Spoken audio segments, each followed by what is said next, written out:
ராஜகாளி என்று எம்மா நீ ராஜ்யம்மா பெயர் எடுத்தாய். அம்மா ராஜ்யம்மா பெயர் எடுத்தாய். கொத்துமல்லி என்று ஒரு ரூபம் நாகத்தின் கண்ணே நல்ல வீட பாம்பே. எம்மா உனக்கு தோல் மேல் நாகனம் அம்மா.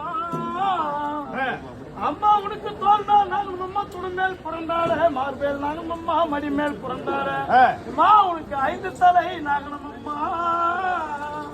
என் தாய் வேம்பிலி அம்மா உனக்கு 5 தலை நாகனம் அம்மா. கொஞ்சம் விளையாடுதம்மா உனக்கு 10 தலை நாகனம் அம்மா. 15 விளையாடுதம்மா.